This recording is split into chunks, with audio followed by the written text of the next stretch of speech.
할렐루야. 반갑습니다.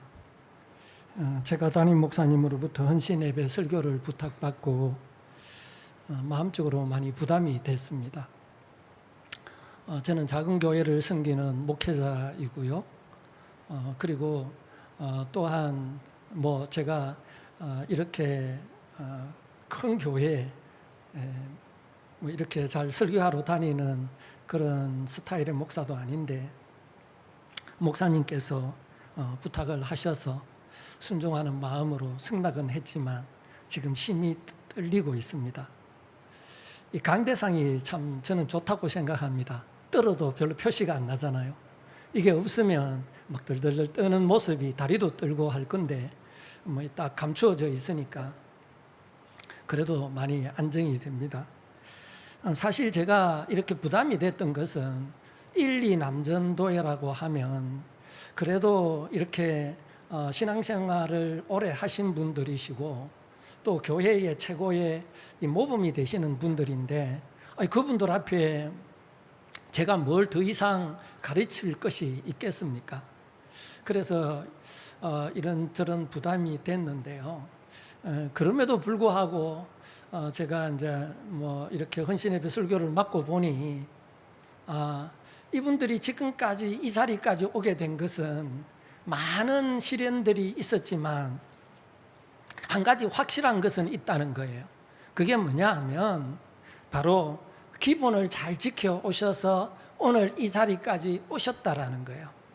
우리가 기본이 안 돼 있으면 쉽게 무너지고 쉽게 탈락하고 쉽게 딴 길로 가지만 그러나 기본이 돼 있으면 혹 조금 흔들리더라도 다시 제자리로 돌아오는 것, 이게 우리 신앙생활 아닙니까? 그래서 오늘 설교 제목도 여러분들이 지금까지 지켜오신 그 기본들을 끝까지 지키자.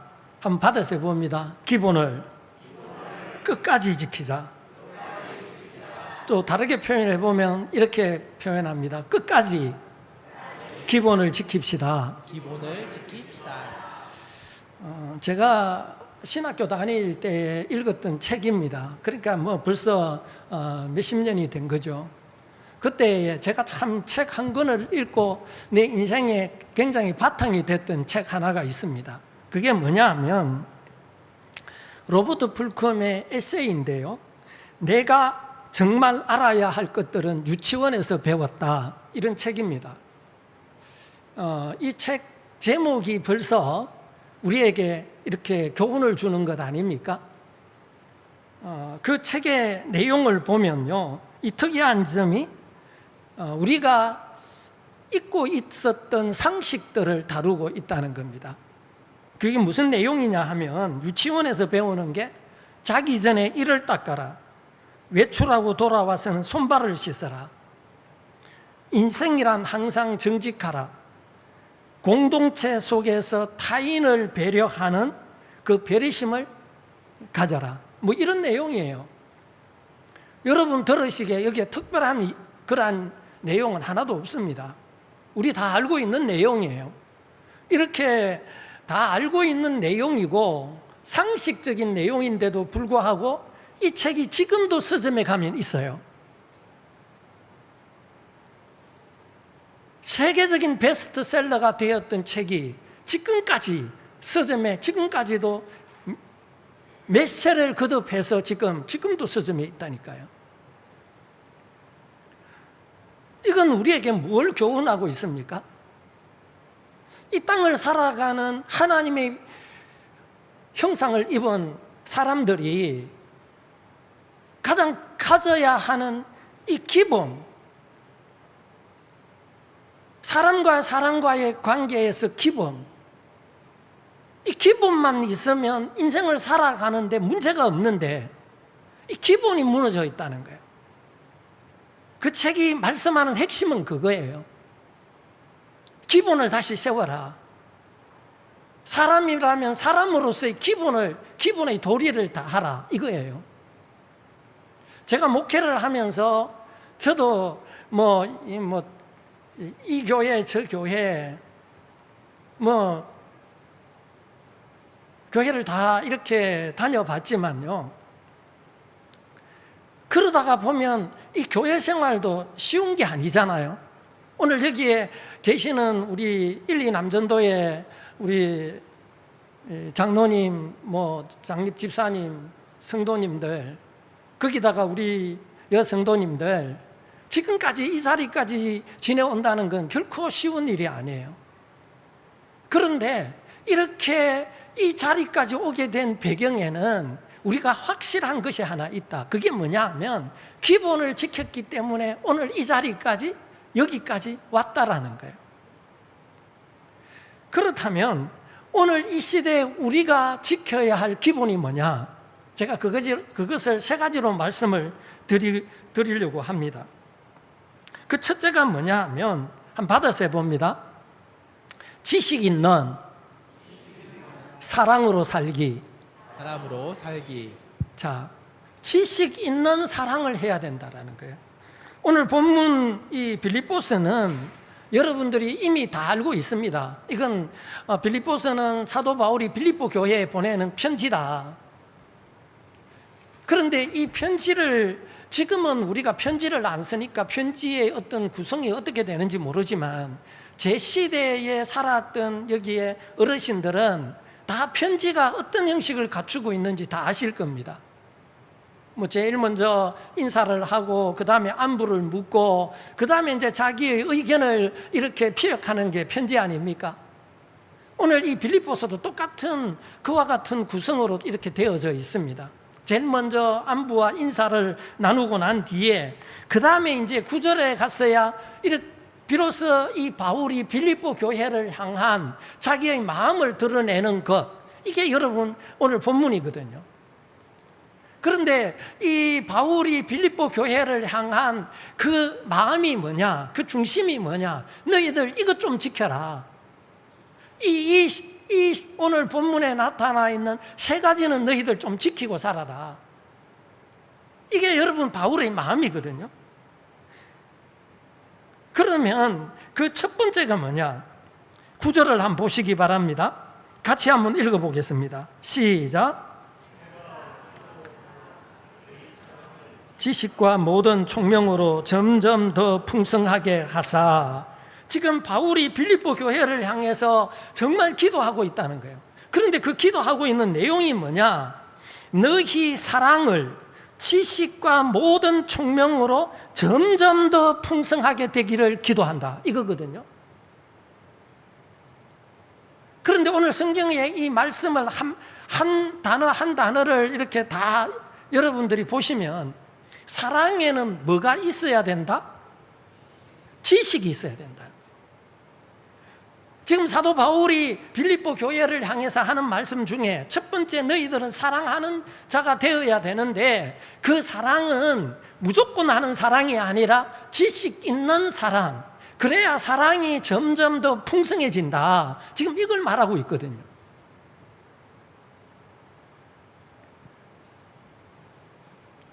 우리는 여러분 이렇게 생각합니다.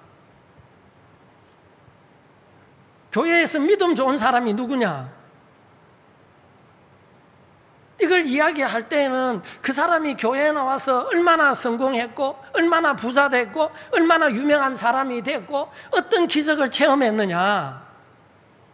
우리는 거기에 따라서 와, 저 사람 진짜 믿음 좋은 사람이야. 그러니까 막 저 사람 복을 받아가지고 저렇게 막 성공했더라, 저렇게 부자 됐더라. 우리 여러분 다 그렇게 생각하고 있잖아요.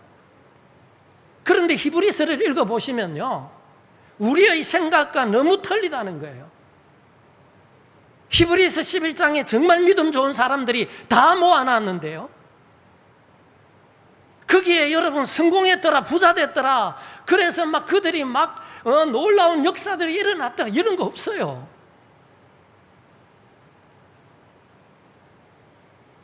그들이 많은 고난을 당하고 어려움을 당하고 환난을 당했지만 그들에게 나타났던 것은 뭐냐면 하나님 사랑이에요.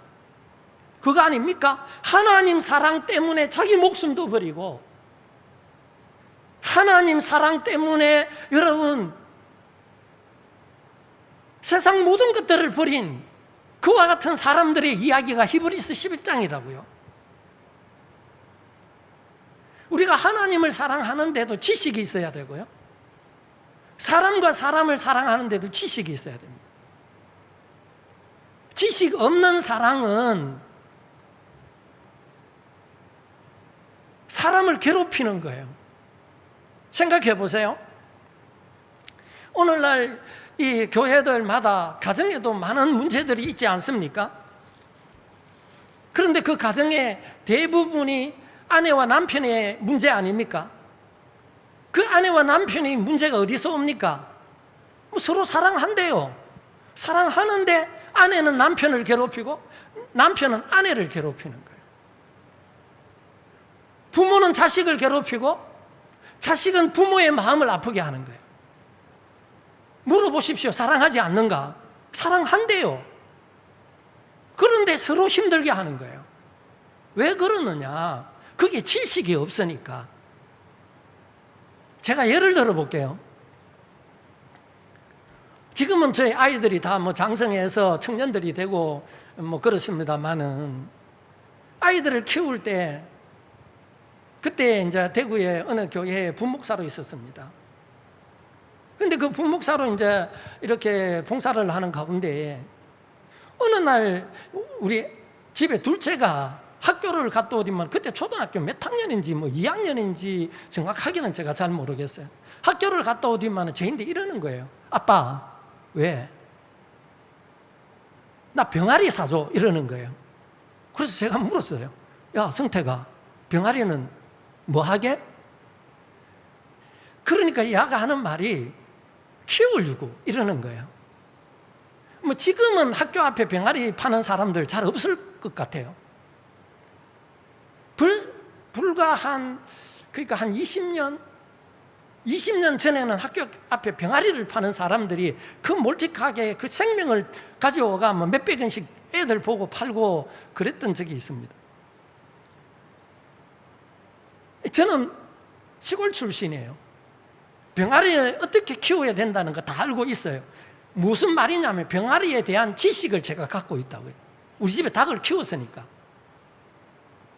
그래서 제가 이제 제 아들에게 말을 했어요. 야, 태가, 너는 병아리 못 키워.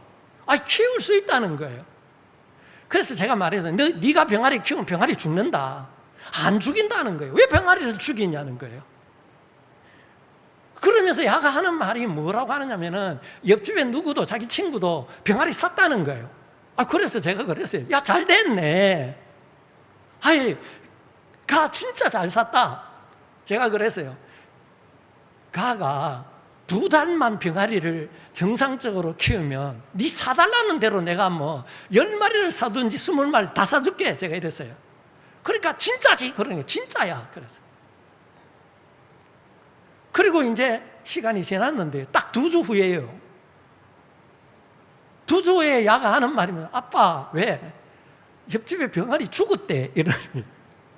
그래, 왜 죽었어? 몰라. 그냥 죽었대. 이러는 거예요. 그래서 제가 그랬어요. 승태가, 아빠가 이야기했잖아. 너 병아리 못 키운다고. 그래서 뭐 설명은 해줬어요. 병아리는 애완용 동물이 아니다. 애완용 동물은 매일 쓰다듬고 목욕시키고 그리고 막 사랑한다고 말하고 심지어 뭐 이 애완용 동물에게 사람들이 뽀뽀도 하고 그러잖아요. 그런데 병아리는요, 매일 끌어안고 쓰다듬고 목욕시키면 죽어버려요. 병아리는 물에 빠지면 안 돼요. 아니, 그런데 이 아들이 막 병아리를 목욕시킨다고 목욕시키가 드라이기로 또 말리고 하니 병아리가, 여러분 병아리 성질이 얼마나 이게 메마른지 아십니까? 막 치를 떨어요. 그러다가 며칠 만에 죽은 거예요.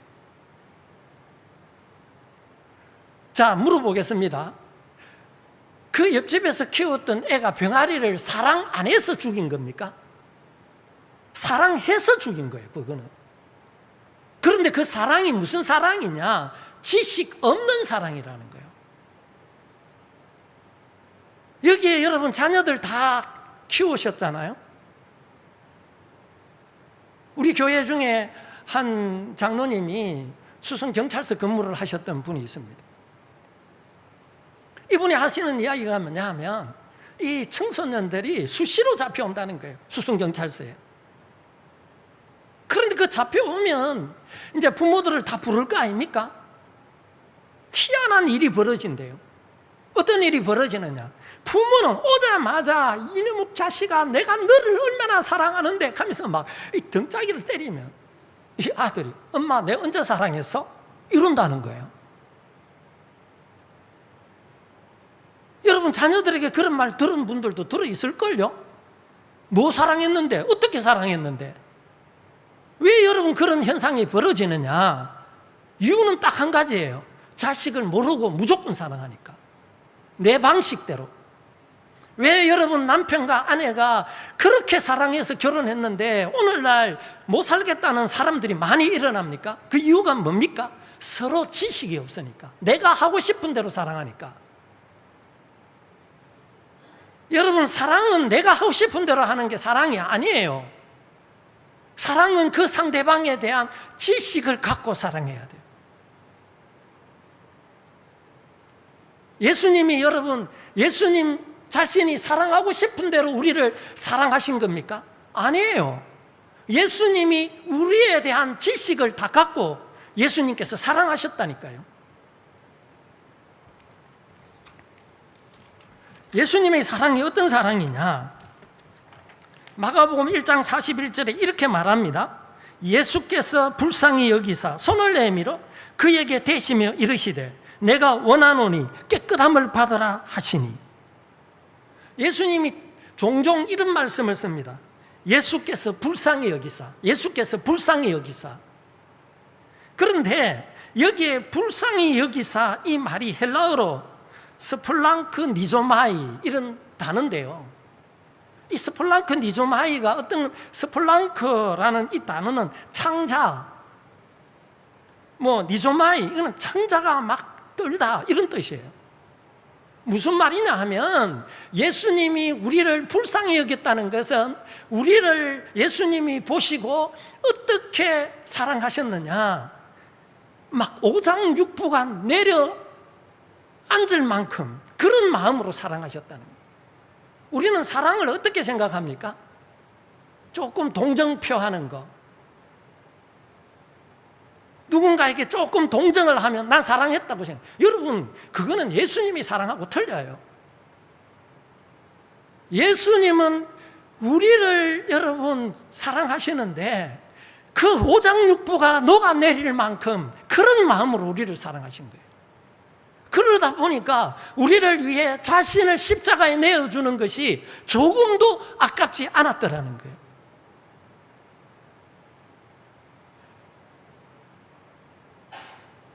진짜 사랑은요, 우리의 마음이 녹아내려야 돼요. 내려앉아야 돼요. 그래서 저는 사랑을 이렇게 표현을 합니다. 사랑은 이 사랑에 대해서는 고린도전서 13장에서 사랑의 15가지 속성을 쭉 설명을 하고 있는데요. 그 사랑의 15가지 속성을 전체를 제가 강의를 하면서 그것에 대해서 요약을 해보니까 딱 이렇게 되더라고요. 그 내용을 요약을 하면, 엑기스를 내면 한번 받아서 해봅니다. 사랑은 덜 논리적이고 더 불쌍히 여기는 것. 더 불쌍히 여기는 것이다. 사랑은 덜 논리적이고 더 불쌍히 여기는 거예요. 그게 예수님 사랑이에요. 그 사랑의 15가지 속성은 예수님의 사랑을 우리에게 나타내고 있는데요. 그게 전체를 다 해석을 하고 보니까 논리로서는 그 사랑 할 수 없어요. 덜 논리적이고 더 불쌍히 여기는, 모든 게 다 그래요. 여러분, 부부가 싸우면요, 뭐 가지고 따집니까? 논리 가지고 따집니다. 근데 논리 가지고 따지면 밤새도록 따져도 답이 없어요. 그렇지 않습니까? 막 잠을 안 자고 따져도요. 그래서 저는 요즘은 뭐 부부싸움 안 합니다. 아니 뭐 신혼 때는 이 젊은 혈기에 막 싸우잖아요. 근데 저는 잠만 오면 못 참아요. 근데 우리 집 사람은 이 잠을 꿋꿋하게 잘 이기시더라고요. 그래서 막 따지는 거예요. 그래서 여보 내일 새벽 기도도 가야 되는데 오늘은 여기까지 하자고, 여기까지 하자고? 그러면서 또 따지는 거예요. 여러분 다 한 번씩은 경험하셨을 겁니다. 사랑은 논리가 아니에요. 덜 논리적이에요. 논리를 여러분 내려놔야 돼요. 그리고 더 불쌍히 여기는 거예요. 저는 우리 이 자인 교회의 1, 2남정도회 지금까지도 사랑해 오셨을 겁니다. 이 교회가 교회되는 것, 성도들 한 분 한 분을 여러분 그 사랑하는 것, 논리 따지면 여러분 교회 올 사람 없어요. 덜 논리적이고 더 불쌍히 여기면 그게 사랑이다. 이걸 첫 번째 말씀드리고요. 그 다음에 두 번째 제가 말씀드리고 싶은 것은 한 바다에서 봅니다. 하나님 앞에 진실하게 살기. 진실하게 살기. 자, 10절 말씀입니다. 10절 말씀 같이 한번 읽어보겠습니다. 시작. 너희로 지극히 선한 것을 분별하며 또 진실하여 허물 없이 그리스도의 날까지 이르고. 자, 오늘 본문의 성도가 진실하여 허물 없이 언제까지 이르러라? 그리스도의 날까지. 이건 무슨 말이냐 하면 성도는 진실해야 되는데 언제까지 진실해야 되느냐? 뭐 한두 번 세상에 살면서 진실한 이게 아니고 성도는 여러분 예수 믿는 순간부터 예수 만나는 날까지 그렇잖아요. 예수 믿는 그 순간부터 성도는 진실해서 예수 만나는 날까지 진실해야 된다.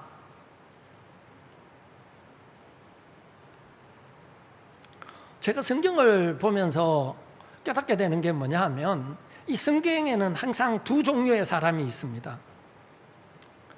제가 오늘 이 말씀을 묵상을 하면서 그 두 종류의 사람을 비교해 보면 어떤 사람은 죄인이지만 하나님 앞에 긍휼하심을 잊고 은혜를 잊고 그리고 또 하나님의 사람으로 쓰임을 받는 사람이 있는가 하면 어떤 사람은 죄인인데 똑같은 죄인인데 긍휼을 얻지 못하고 은혜를 입지 못하고 버림을 받는 사람이 있더라. 성경을 전체를 보면 그렇게 나누어지더라는 거예요. 예를 들어 보면 성경에 다윗이라는 인물이 있고 사울이라는 인물이 있습니다. 그런데 여러분들이 생각하기에 다윗과 사울 중에 누가 더 심각한 죄를 지었을까요?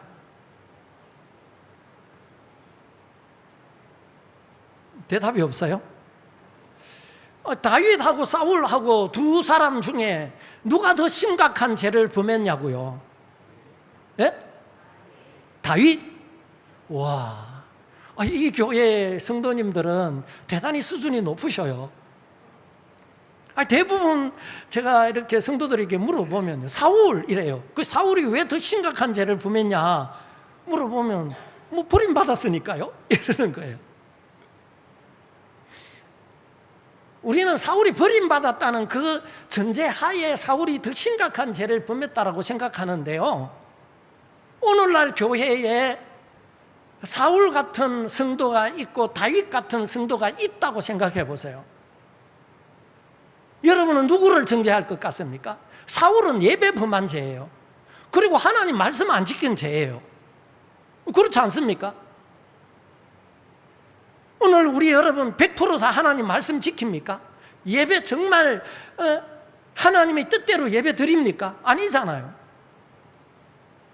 코로나 지나고 난 뒤에요, 제가 참 안타까운 것이 뭐냐 하면 교회 성도들이 예배를 무슨 여러분 취미생활로 생각하는 것 같더라고요.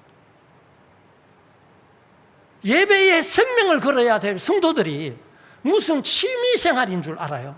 뭐 자기가 바쁘면 안 나오고, 뭐 코로나 시대에 뭐 워낙 거리두기 해가 예배 못 드리게 하니까 이게 이제 성도들에게 일상이 돼가 예배 안 드리는 거 뭐 안 드려도 당연한 걸로 4월처럼 지금 다 우리 그래 살고 있다니까요. 그런데 다윗은 어떻습니까? 다윗은 자기 충신의 아내, 우리아의 아내를 범하는 죄를 범합니다.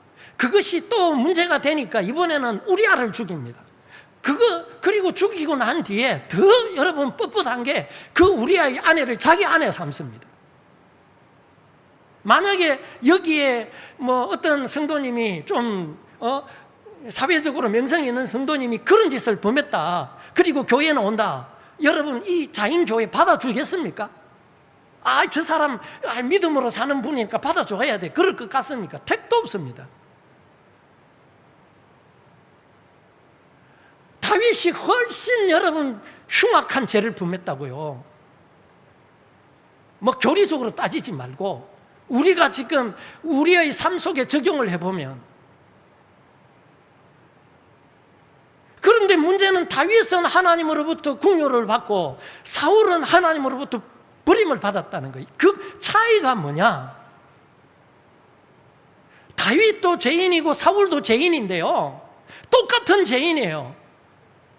그런데 다윗은 자기의 죄를 지적할 때에 나단 선지자 앞에 내가 죄인이로소이다, 내가 바로 그 사람입니다. 그래서 시편을 보면 여러분 다윗의 회개세가 주여 내 눈물을 주의 병에 좀 담아보소서, 내 눈물이 내 침상을 띄우나이다, 밤새도록 통곡하는 거예요. 자기가 죄인됨을 인정하는 거예요. 하나님 앞에 이런 나쁜 죄인, 이런 악한 죄인이라는 것을 진실하게 고백하는 거예요. 그런데 사울은요, 그게 없어요. 내가 그거 뭐 내가 하고 싶어서 했나? 뭐 제사 드리려고 안말래 좋은 거 좀 가져와가 하나님 앞에 제사 드리려고 한 거지. 헛된 소리 하고 있다니까요.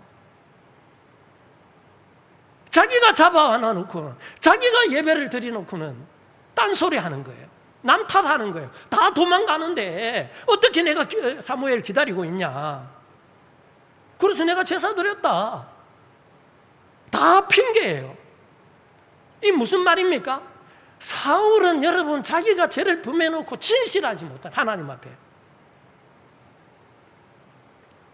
오늘 우리가 진짜 교회 다니는 성도가, 진짜 교회의 중직을 맡은 성도가 여러분 진짜 깨달아야 되는 게, 이 목사도 여러분 문제가 많습니다. 혹시 여러분 오해하시면 안 됩니다. 그 목사님 절대로 그런 분 아닙니다. 무슨 이야기입니까? 오늘 이 시대에 여러분 성도들도 진실하지 못하고, 정치인도 진실하지 못하고, 대학 교수도 진실하지 못하고, 경제인들도 진실하지 못하니까 여러분 이게 만년이 돼가 뭐 내만 그러냐. 그러나 성도는 분명히 기억해야 됩니다. 어떤 일이 있어도 성도는 하나님 앞에 사람 앞에 진실해야 됩니다.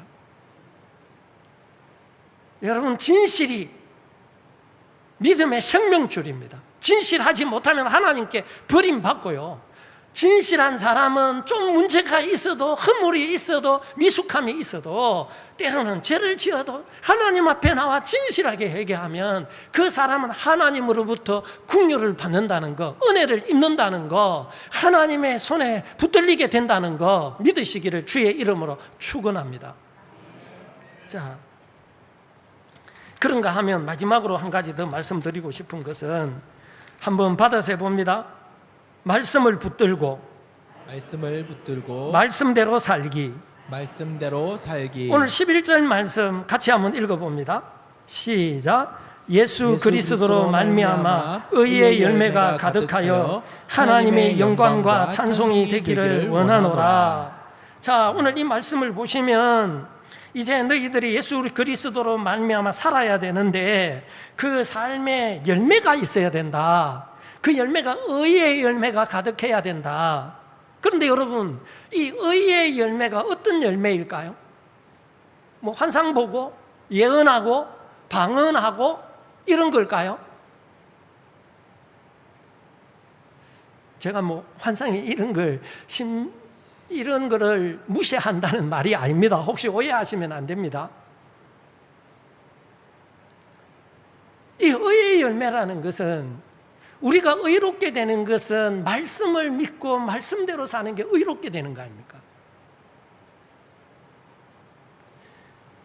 이 성도는요, 기준이 말씀이 돼야 됩니다. 시편 1편에 보면 복 있는 자와 복 없는 자의 차이점이 뭡니까? 복 없는 자는 악인의 꾀를 따르고 죄인의 길에 서고 오만한 자의 자리에 앉는다. 이 악인의 꾀를 따른다는 거, 이거 여러분 혹시 오해하셔서 막 진짜 막 이 뭐 살인범들처럼 그렇게 사는 걸 이야기하는 것 같은데 그게 아니에요. 하나님의 말씀을 버리고 자기의 지혜로 사는 게 악인이에요. 그게 꾀예요. 악인의 꾀. 그러나 복 있는 사람은 여호와의 율법을 즐거워하며 그 율법을 주야로 묵상하는 자로다. 하나님 말씀 붙들고 사는 자 아닙니까? 그게 복이 있는 자라는 거예요. 의의 열매가 뭐냐? 말씀대로 살아서 그 사람의 믿음의 열매가 있는 거, 이게 의의 열매예요. 제가 그렇다는 걸 성경을 통해서 한번 증명을 해보겠습니다. 출애굽기 24장 18절에 보시면 제가 읽어보겠습니다. 모세는 구름 속으로 들어가서 산 위에 올랐으며 모세가 40일 40야를 산에 있으니라.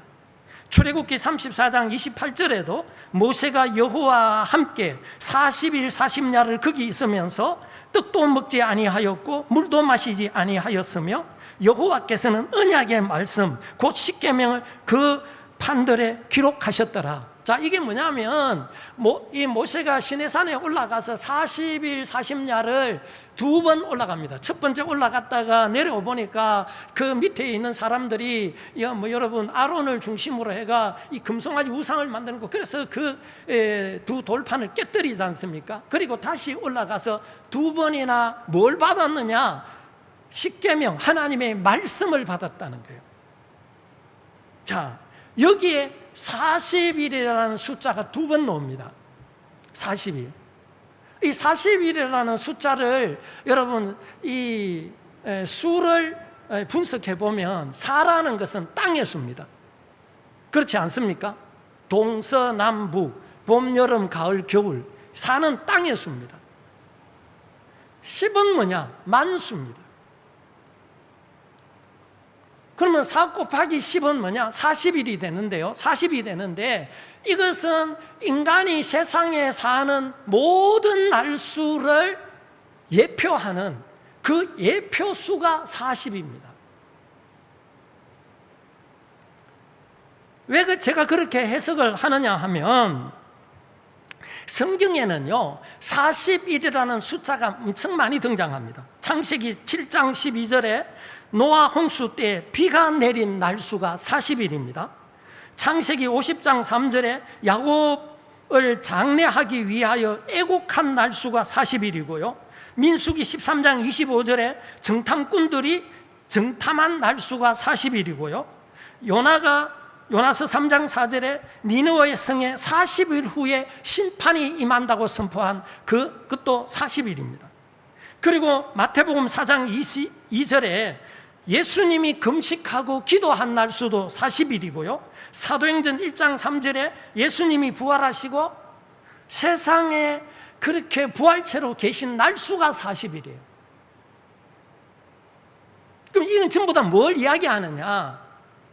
이 40일이라는 숫자가 우리가 이 땅에서 성도가 예수 그리스도를 믿고 하나님 나라에 가는 날까지의 그 예표가 40일이라는 거예요. 그래서 이것을 좀 더 확장한 것이 출애굽기에 보면 이스라엘 백성이 출애굽에서 가나안 땅까지 들어가는 그 연수를 40년으로 그렇게 계산을 하고 있는 거예요. 뭘 이야기합니까? 성도가 이 땅에 살면서 이 땅에 사는 동안에 뭘 붙들어야 되느냐? 40일 동안 하나님의 말씀을 주셨다는 것은, 모세에게 40일 동안 하나님의 말씀을 주셨다는 것은 그 말씀을 붙들고 살아야 된다. 너희들의 일생은 말씀을 떠나서는 안 된다. 이거 아닙니까? 저는 오늘 1, 2 남전도의 회원들뿐만 아니라 여기에 계시는 모든 성도님들이 지금까지 말씀 붙들고 이 자리까지 왔다고 믿습니다. 할렐루야. 이후로도 여러분 세상 것 붙들려고 할 것이 아니라 하나님의 말씀을 붙드는 여러분 되시기를 바랍니다. 예수님께서 40일 동안 금식하신 후에 시험을 받으실 때 뭘 붙들었습니까? 세상의 것 붙들었습니까? 아니에요. 말씀 붙들었습니다.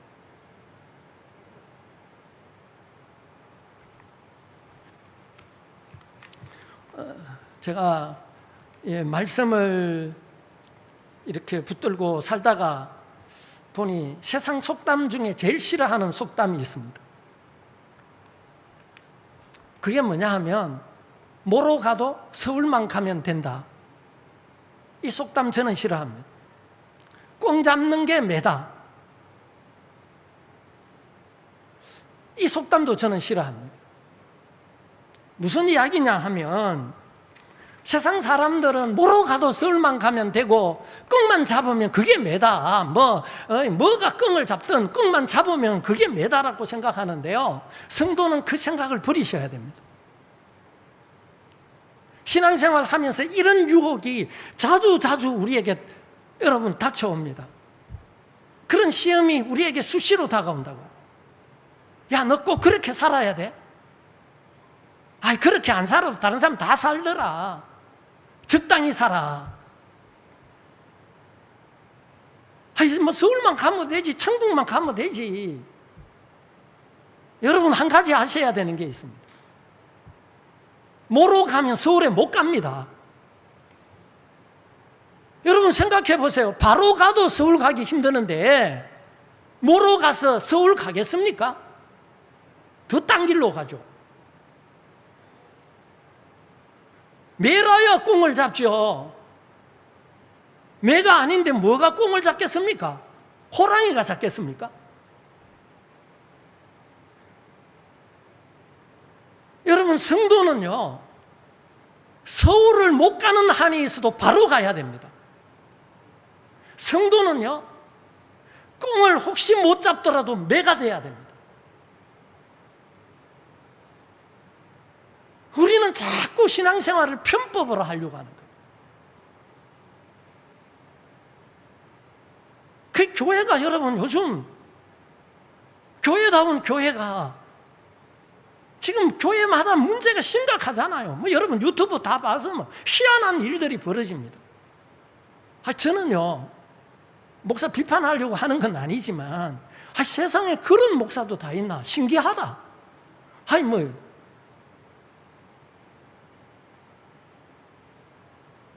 저는 강대상에서도 말을 하는데도 혹시라도 욕설이 나올까봐, 혹이라도 상시엇이 나올까봐 걱정인데요.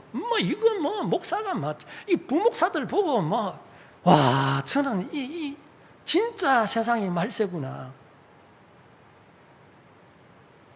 이거 아니잖아요. 그분의 사고가 뭡니까? 아마 서울만 가면 돼. 교회만 부흥되면 돼. 여러분, 교회 부흥 안 돼도요, 말씀대로 살아야 됩니다.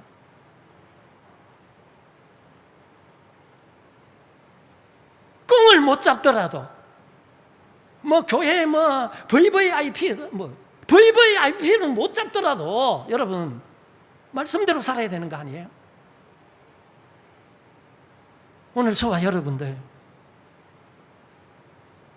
저는 여기에 계시는 분들은 다 이 사도 바울이 빌립보 교회를 향한 이 말씀의 기본, 이 신앙생활의 기본이 다 돼 있다고 믿습니다. 제가 이렇게 말씀드리는 것은 다시 한번 확인하고 우리의 영적인 옷깃을 다시 이렇게 여미고, 그리고 좀 더 끝까지 이 세 가지를 우리의 믿음의 여러분 바탕으로 삼아서 혹시라도 우리의 믿음이 가다가 흔들리는 이런 신앙생활이 아니라 끝까지 굳굳하게 가는 그래서 하나님 앞에서는 그날에 오늘 성경 10절 마지막은 11절 마지막은 이렇게 말씀합니다. 하나님의 영광과 찬송이 되기를 원하노라. 저는 이 자인교회 모든 성도님들이 정말 여러분의 인생이 끝나는 그날에 하나님 앞에 영광과 찬송이 되는 그와 같은 성도님들이 되시기를 주의 이름으로 축원합니다. 기도드립니다.